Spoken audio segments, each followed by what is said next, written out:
Pourquoi les Arabes sont généreux lorsqu'il faut fabriquer des millions de Corans et envoyer en Afrique? Par contre, ils ne sont pas généreux lorsque les Africains sont en train de franchir le désert. Africains, sentez-vous saluer. Et il y a des personnes qui m'ont posé la question de savoir, est-ce que les Arabes financent les écoles coraniques en Afrique? Oui, les Arabes financent les écoles coraniques en Afrique. Depuis les années 1970, les pays comme l'Arabie Saoudite, le Koweït et plusieurs autres pays musulmans financent les écoles coraniques en Afrique. Et vous allez comprendre avec cette vidéo que c'est toute une industrie qui pille les Africains progressivement, mentalement, mais surtout financièrement.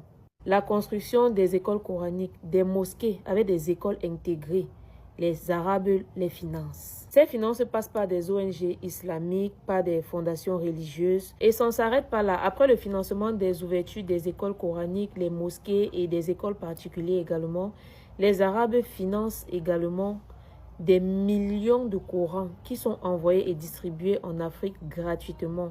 Je vous répète, gratuitement. Vous ne payez rien. Tout cela entre dans la diffusion religieuse et influence culturelle, oui, parce que l'islam, c'est une influence culturelle arabe. N'oubliez jamais ça. Pourquoi cette charité religieuse? Pourquoi ils sont généreux à ce point? La première raison pour laquelle ils le font, c'est pour maintenir l'idéologie arabe en Afrique.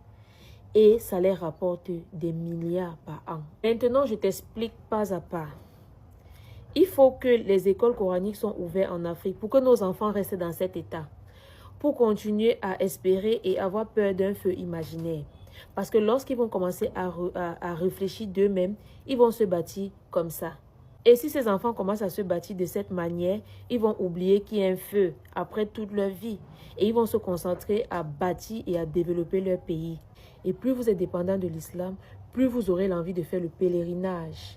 Parce que dans les familles, c'est connu, la personne qui a eu la chance, le privilège de faire le pèlerinage, commence à avoir un statut différent, commence à se faire appeler El Hajj, ou alors, vous voyez un peu, et ça le galvanise. Il s'est dit, oui, je suis plus proche de Dieu que ceux-là qui ne sont pas encore allés à la Mecque faire le pèlerinage. Maintenant, les questions qui sont brutes, mais qui sont nécessaires. L'argent du pèlerinage profite à qui? Cet argent que vous partez verser là-bas profite à l'Arabie Saoudite. L'État, plus les commerces, tout ça.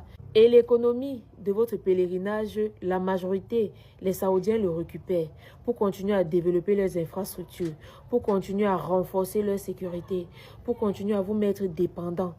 Vous voyez que l'argent que vous pouvez construire des hôpitaux en Afrique avec vos infrastructures, vous êtes en train de payer pour aller voir un caillou. Le Hajj plus la Omra, c'est une grosse source de revenus pour les Saoudiens. Et chaque fois, on compte votre argent. Et parfois, même d'autres qui prennent la peine d'aller là-bas sont traités tellement mal et mis à l'écart. Je n'ai même pas envie de vous donner les prix, ni le nombre de personnes qui quittent l'Afrique chaque année pour aller faire le Hajj. Parce que ça va vous choquer, ça va même vous décevoir. Et vous allez vous dire, ah, l'Afrique n'est pas pauvre, elle est juste bête. Déjà, qui a eu à décréter que le caillou là vous rapproche de Dieu? Non, sérieusement, qui vous a décrété que le caillou de la Mecque vous rapproche de Dieu? Présentement, il y a des tensions un peu partout dans le monde. Vous voyez, est-ce que les Arabes utilisent la foi pour se sauver? Ils utilisent les armes. Et vous, les Africains, qui avez dépensé tout votre argent, cet argent qui pouvait vous servir même pour améliorer votre technologie et vous préparer votre armement pour vous défendre. Vous êtes allé encore les donner ça là-bas en Arabie Saoudite pour les permettre de renforcer encore leur sécurité. Vous voyez comment vous êtes bêtes. Vidéo t'a plu, n'oublie pas de liker, partager, commenter.